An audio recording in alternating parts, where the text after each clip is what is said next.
Hi friends, this is Ashwini Kumar Awasthi और watching my YouTube channel Ashwini Awasthi.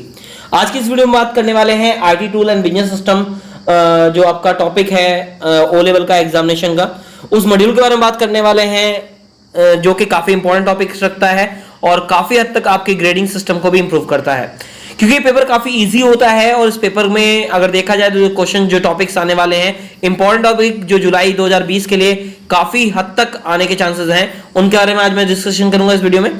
Video start करने वाला बता दूं कि अगर आप मेरे चैनल पहली बार आए तो मेरे चैनल को अभी सब्सक्राइब करें, तो पास में घंटे के बटन को जरूर प्रेस कर दें ताकि आप पा सकें मेरी वीडियो सबसे पहले। तो चलिए चलते हैं अपनी आगे की स्क्रीन पर और जानते हैं कि आखिर कौन कौन से टॉपिक हैं, क्योंकि मैंने पूरा सिलेबस जो है आपका आईटी टूल्स का वो यहां पर ले लिया है। M1 R4 की हम बात करने वाले हैं और आपको पता है कि नया सिलेबस जो आ गया है यहां पर M1 R5 जो आ गया है, रिवाइज सिलेबस 5 आ गया है, उसके बारे में बात करेंगे। उसमें कौन से इंप्रूवमेंट किए गए हैं, कौन सा टॉपिक ऐड किया गया उसके अंदर, उसके बारे में बात करेंगे। तो यहां पर सबसे पहले मैं बात करने वाला हूं आपके पहले इसका जो टॉपिक है कंप्यूटर एप्लीकेशंस, जो यहां पर दिया गया है। यहां पर जो इंपॉर्टेंट टॉपिक आता है वो स्टोरेज यूनिट से रिलेटेड आता है, जो कि काफी इंपॉर्टेंट टॉपिक होता है। काफी ज्यादा इससे क्वेश्चन पुट अप किए जाते हैं ऑब्जेक्टिव टाइप में, तो उसको अच्छे तरीके तैयार कर लीजिएगा, क्योंकि ऑब्जेक्टिव टाइप के क्वेश्चंस को तैयार करना थोड़ा टफ होता है, क्योंकि वहां कहीं से भी कुछ भी पूछा जाता है, यानी इन डीप तक वहां नॉलेज आपको होनी चाहिए। सेकंड जो आता है वो बाइनरी से रिलेटेड क्वेश्चन आता है, बाइनरी नंबर सिस्टम। इसमें बाइनरी में जो क्वेश्चन अधिकतर लॉन्ग टाइप क्वेश्चन में पूछा जाता है वो आता है बाइनरी टू डेसिमल या डेसिमल टू बाइनरी कन्वर्जन के लिए आता है। इसको अच्छे तरह क्लैरिफाई कर लीजिएगा। अगर आपको क्लैरिफाई नहीं है तो मेरी ऑलरेडी वीडियो पड़ी हुई है, जो कि आई बटन से आप देख सकते हैं, और उसका लिंक भी मैं डिस्क्रिप्शन में प्रोवाइड करा दूंगा, जिसमें आप उसको वॉच कर पाए।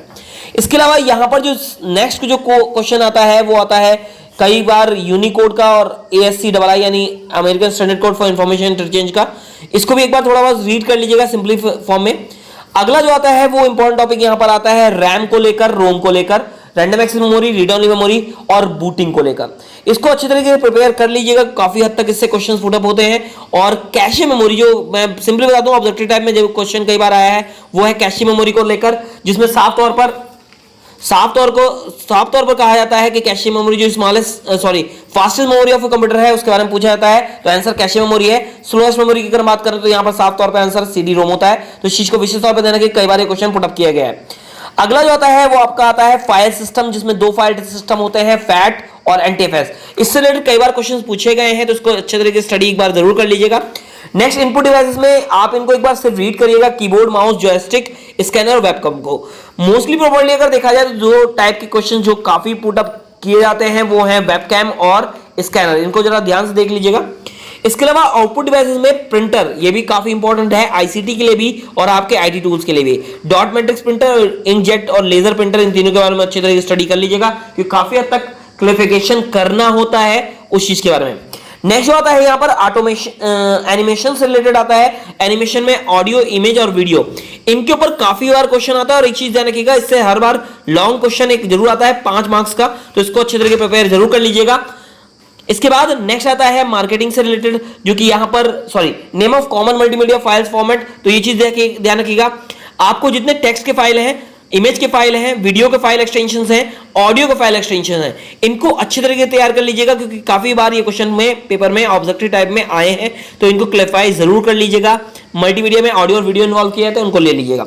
इसके बाद कंप्यूटर सॉफ्टवेयर में जो आते हैं सिस्टम सॉफ्टवेयर, एप्लीकेशन सॉफ्टवेयर, दोनों के बारे में आपको क्लैरिफिकेशन होना चाहिए, क्योंकि कई बार इसका चार्ट बनाने को भी आया है। और ये चीज ध्यान रखिएगा, अगर ये क्वेश्चन आता है तो डायग्राम बनाइएगा जरूर, जिससे अच्छे मार्क्स आपको गेन होते हैं। इसके बाद computer names, some high level language के बारे में जरूर स्टडी कर लीजिएगा। और कंपाइलर, और जो कंपाइलर होता है, इंटरप्रेटर होता है, इनके बारे में स्टडी जरूर कर लीजिएगा। जो आपके ट्रांसलेटर्स होते हैं इनके बारे में जरूर स्टडी करिएगा, जो काफी हद तक कामयाब होते हैं और काम भी आते हैं। तो ये चीज आपको लैंग्वेजेस के बारे में और इनके ट्रांसलेटर के बारे में जरूर पता होना चाहिए। ऑपरेटिंग सिस्टम की अगर हम बात करें, यहां पर ऑपरेटिंग सिस्टम की अगर हम बात करें तो ऑपरेटिंग सिस्टम यहां पर आते हैं Microsoft Windows, an overview of different various Windows, differences of various Windows के बारे में जो बात की जाती है वो।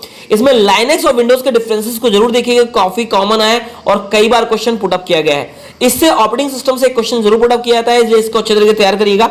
इसमें फाइल डिस्क मैनेजमेंट विंडोज के थ्रू या सिस्टम टूल जैसे डिस्क क्लीनअप है, डिस्क डिफ्रेगमेंटेशन है, ये मोस्ट कॉमन क्वेश्चंस हैं जो अधिकतर पेपर में पूछा जाता है और इस बार भी पूछे जाने के चांसेस हैं, तो इनको दोनों को अच्छे तरीके क्लैरिफाई जरूर कर लीजिएगा।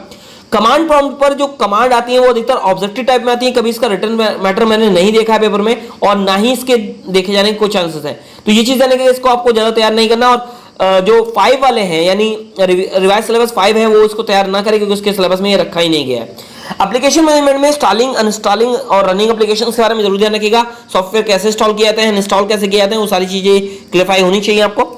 इसके बाद लाइनेक्स का एक क्वेश्चन जरूर आता है आपके आईटी टूल्स के पेपर में, इसको अच्छे तरीके तैयार कर लीजिएगा।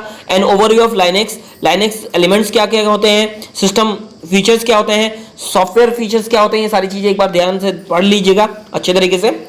इसके बाद वर्ड प्रोसेसिंग में जो अधिकतर क्वेश्चंस आते हैं मोस्ट प्रॉपर्ली जो लिए जाते हैं, creating and printing of the merge document. इसके अलावा टूल्स में checking of the correcting spellings, handling graphics, creating tables and charts, document templates and wizard, और इसके अलावा मेल मर्ज। मेल मर्ज जो है वो काफी इंपॉर्टेंट क्वेश्चन है, इसके बारे में आप जरूर ध्यान रखिएगा, अच्छे तरीके से पेपर जरूर कर लीजिएगा इसको। इसके बाद स्प्रेडशीट पैकेज में आता है वो आता है operation in formulas and functions. ये डिफरेंसेस कई बार पूछा गया पेपर में, इसलिए इस चीज को अच्छे तरीके से ध्यान रखिएगा। और जो फंक्शंस आते हैं इसमें mathematics function, logical function, statical function, text function, financial function and date and time function, इनको अच्छे तरीके से देख लीजिएगा। इसके अलावा फंक्शन विजार्ड जो आपका आता है उसके थ्रू जो फंक्शन यूज किए जाते हैं उनके बारे में ध्यान रखिएगा। इसके अलावा फॉर्मेटिंग में सिर्फ फॉर्मेटिंग सेल को आप अच्छे तरीके से ध्यान रखिएगा, उससे काफी सारे क्वेश्चन पुट अप किए जाते हैं। और बेसिकली अगर देखा जाए तो एमएस वर्ड और स्प्रेडशीट में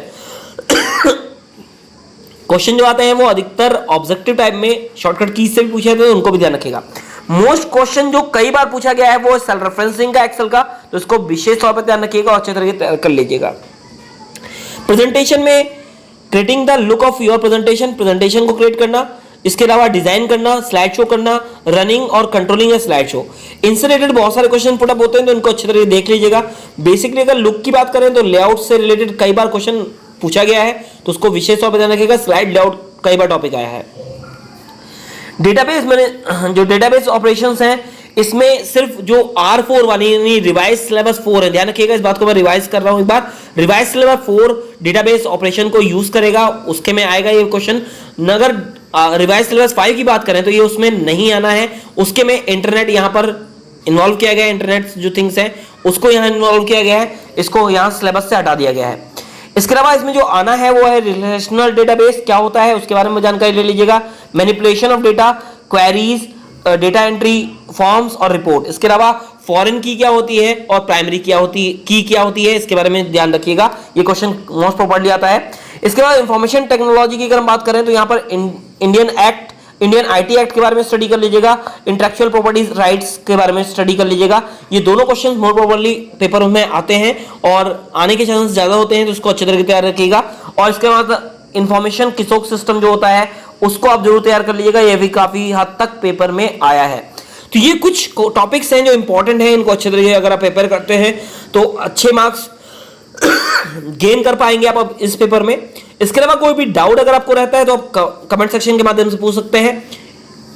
अगर आपको वीडियो अच्छी लगी हो तो लाइक जरूर करिएगा और अपने फ्रेंड्स को व्हाट्सएप और फेसबुक के माध्यम से शेयर अभी कर दीजिए।